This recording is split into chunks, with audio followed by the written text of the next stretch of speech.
back to the podcast, The Millionaire of the Diamonds, where we're leveling up intentionally. And the last 48 hours have been really, really revealing for me. First of all, yes, I'm 61 years old, over 40 years in business, et cetera, et cetera. But when a few things happen, like things like, do you drop the ball on things? I look at people who sometimes will drop the ball, and I say, why is that? Why is that? So I know for a fact, Melanie, you're my friend. I know that if I ask you something, you will not drop the ball. But that's because you're principle-centered living. Okay. So there's a huge difference between reading books and actually incarnating them. Is that a good English word? Yeah. Yeah, it's okay. Yeah, if you think of a better one, let me know, okay? So I'm going to retake my sentence with a better adjective.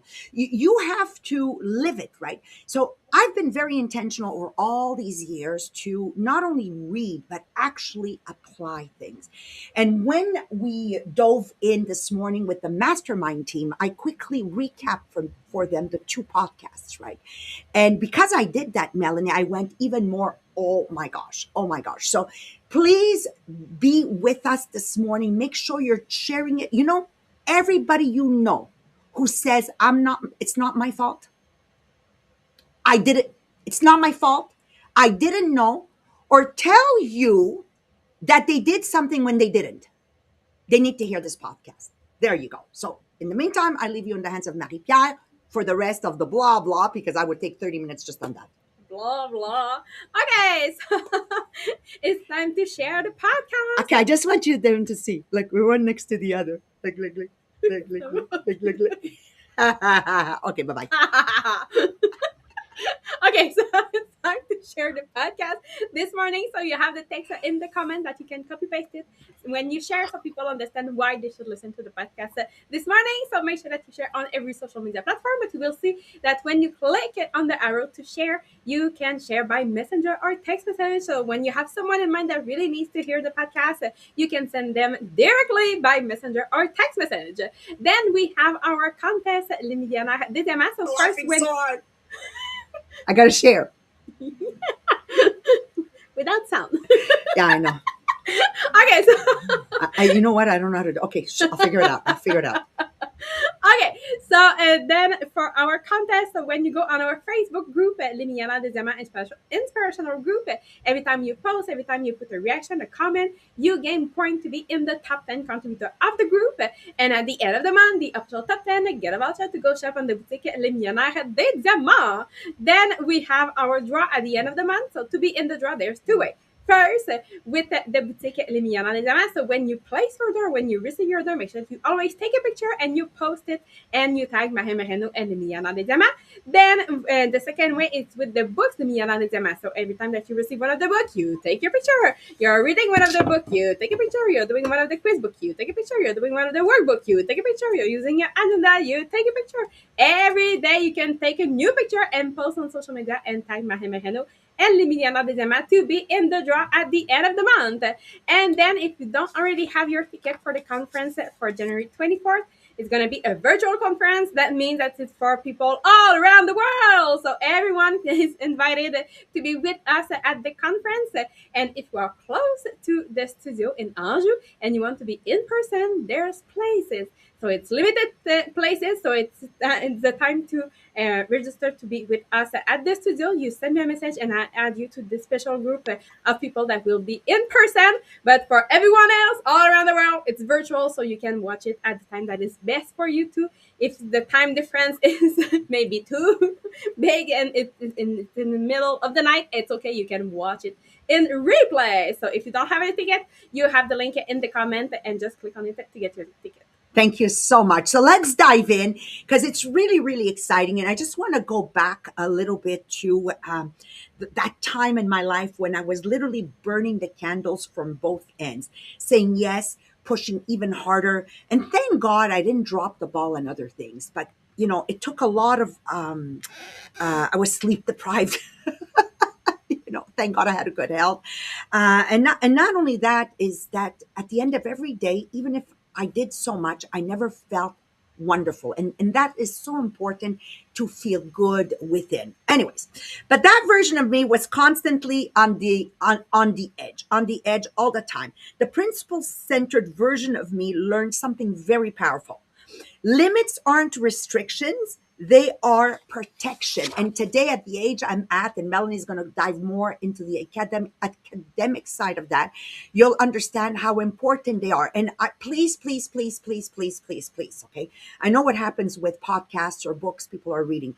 They only take what they like and they drop the rest, okay? You are doing a lot. You are doing a lot. Very important to understand. Um, and you're going to put limits because you are already doing a lot, because a lot of times it's like they end up behaving like teenagers, they only take what they I don't want you to just take what you want. You're already following an unwavering schedule, and you have to be able to say no to certain things to be able to respect that unwavering schedule. Yesterday, I met with Marie-France Toupin. That's one of the things I said to her. If you're going to have your unwavering schedule of your life sale every Thursday night, you're going to have to say no.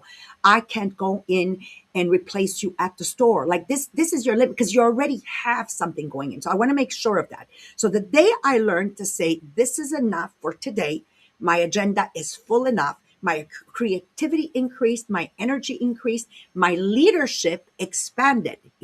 People want to follow leaders that are in peace, that exuberate a wonderful energy, and not when you're around these people. You kind of want to get out of the room because you know that there is kind of stress in the air, and you don't want that, okay? And to be able to do that, you need to be very good at personal self-expression. You got to say what you got to say, always being an example. So I will never accept comments from somebody that is not an example in anything they're trying to make me do. Anyways, that's another story in itself. So balance and confidence, principle-centered living didn't just give me peace, it gave me more confidence. And confidence is not from results, it's from being aligned that gives results. So it's not just from results, because you can get results, but you're not aligned. So it's really a combination of both. Don't worry if I'm confusing you. Melanie Miller's coming. Okay. So when your actions match your principles, you stop doubting yourself, you stop comparing, you stop apologizing for who you are, you move with calm and certainty. And this is where we want to bring you. Just by the way, people have been asking us, what is the next book we're going to be covering? And I said to Jean-Philippe and Sylvain this morning, we're going to do Think and Grow Rich. The first time I read that book, I didn't understand a darn thing, nothing. Like nothing. And I had so many years experience in entrepreneurship and everything. I just didn't get it. The second time we covered it, I think I really got to understand chapter 11 because it talked about sex, but that's another story. So I'm really excited to dive in. Go buy it. Please follow us with that book, because it's a really complex book, more than Stephen Covey, by the way. But you're going to need it in your hands. That's what I want to tell you. That being said, we're going to go from low energy to high energy, and it's going to be a combination with where Melanie's going to conclude today and Marie-Pierre to Think and Go Rich. So with no further ado, to be able to lean in and take notes, I leave you in the hands of Melanie Miller. So I'll make sure I'm absent then for chapter 11, if it's all about sex. Okay.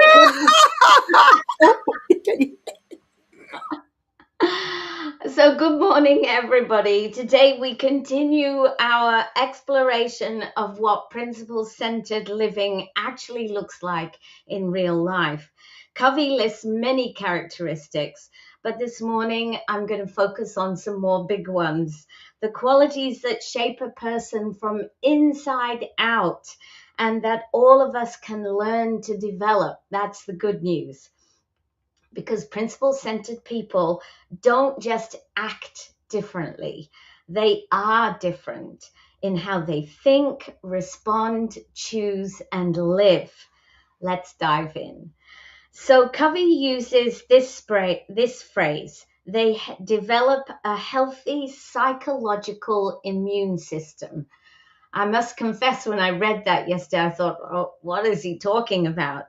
Um, but what he does is he uses this phrase to describe people who can face big challenges, health issues, family crises, financial setbacks, disappointment, without collapsing internally.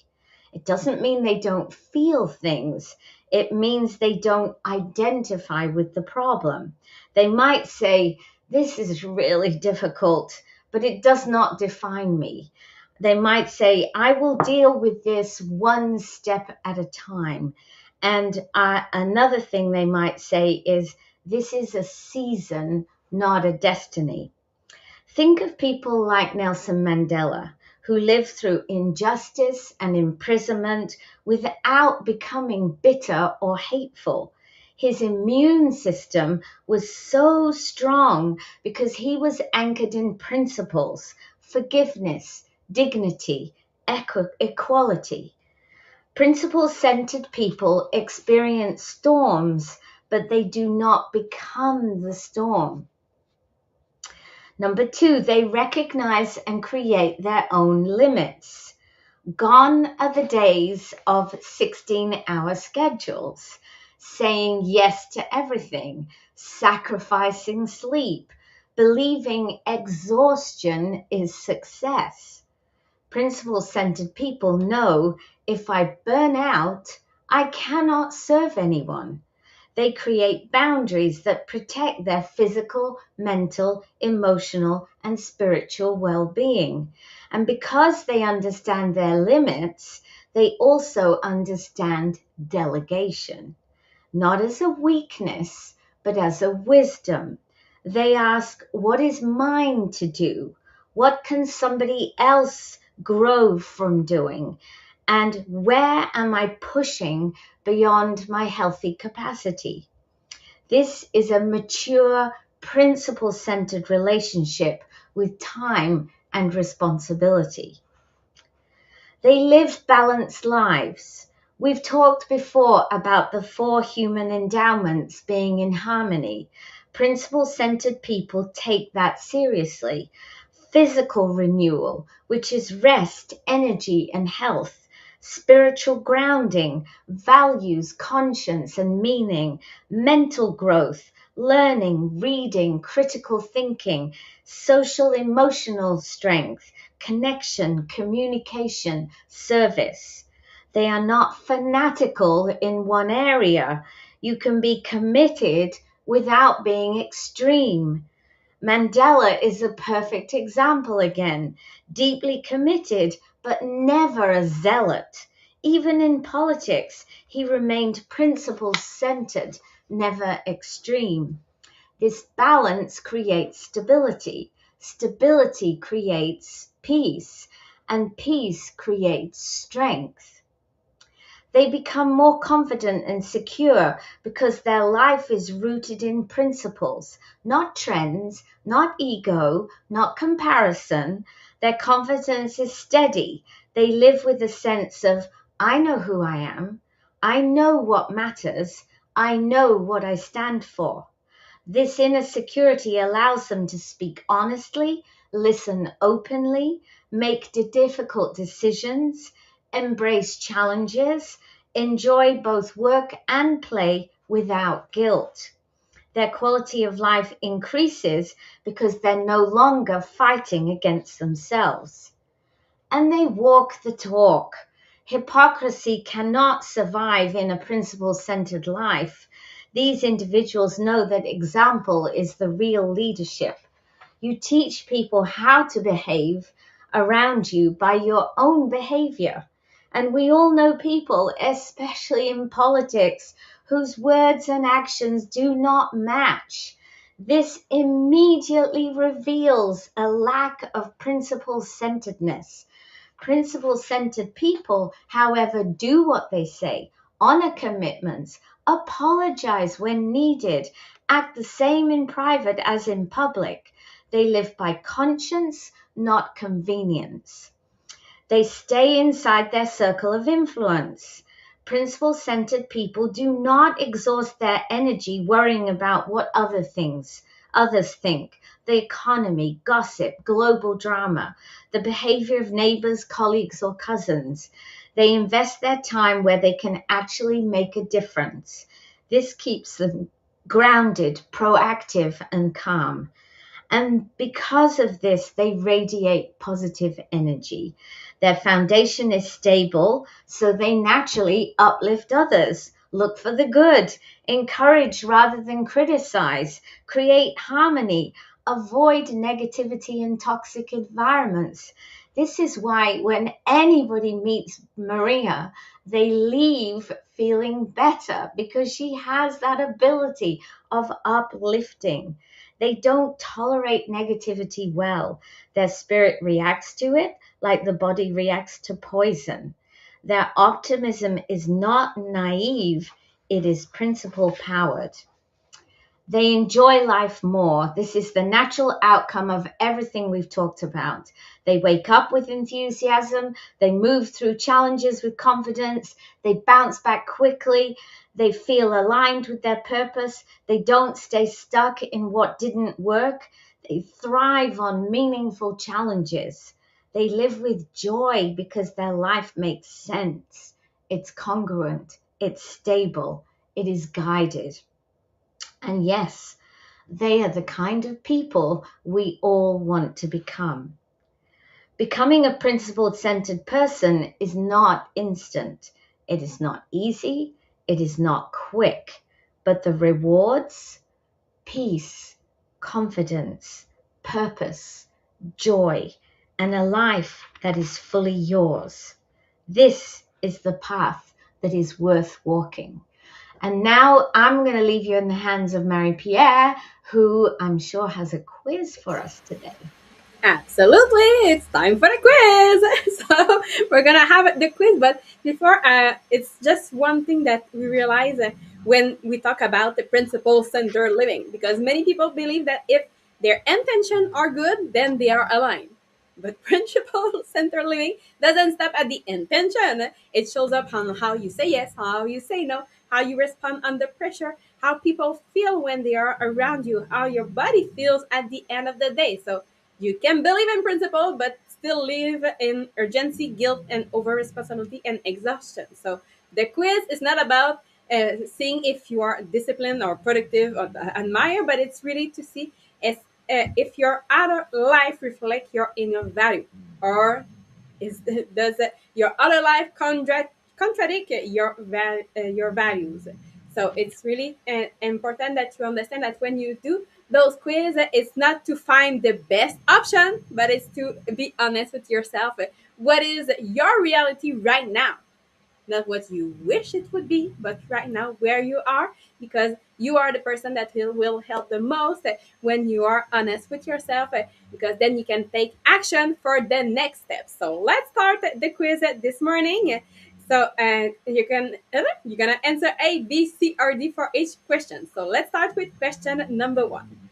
So when you arrive at night, how is your mind? A, calm and present. B, reviewing the day.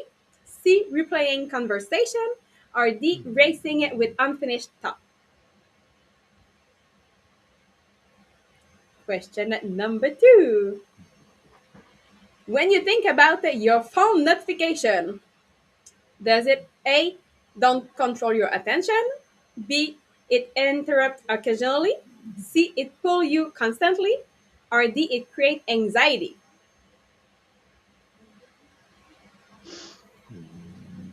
Question number three.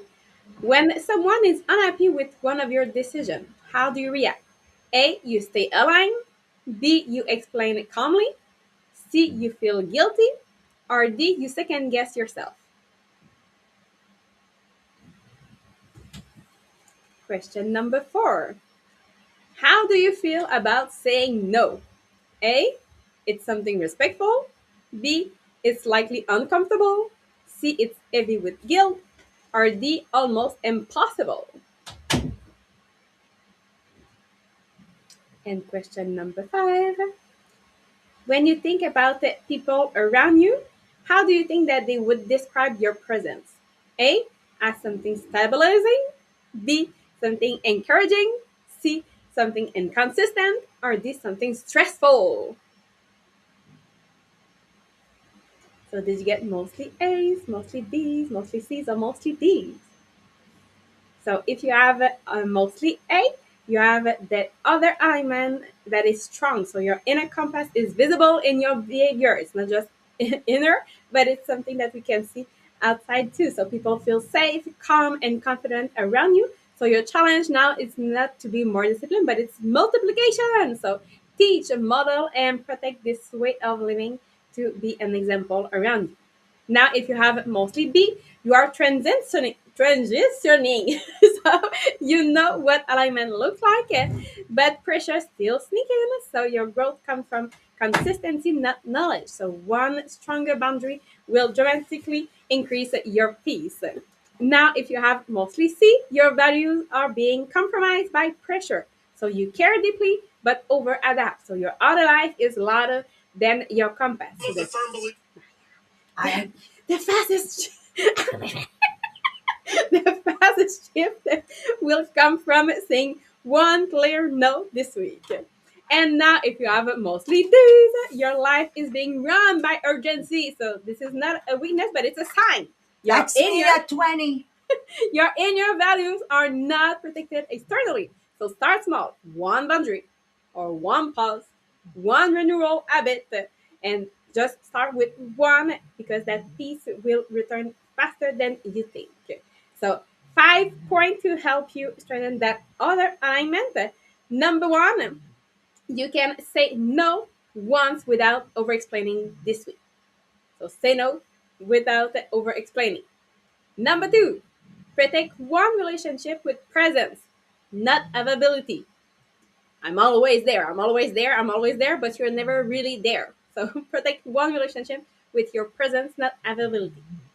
Number three, delegate one task this week. So delegate so you can be really aligned with your value, with your principle. Number four, pause before responding to pressure. So instead of reacting, take the time to pause so you can respond in the best way. And number five, end your day with reflection, not stimulation.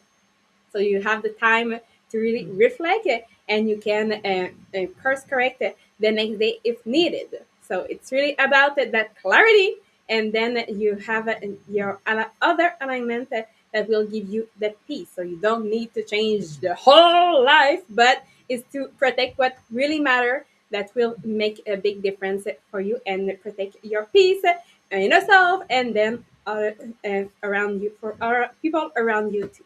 So on that, we wish you a beautiful day, a beautiful weekend, and we will see you Where's Melanie? here. Why? Okay. I'm excited for chapter 11 in Think and Grow Rich. Okay, bye, bye, bye. Have a beautiful weekend. See you next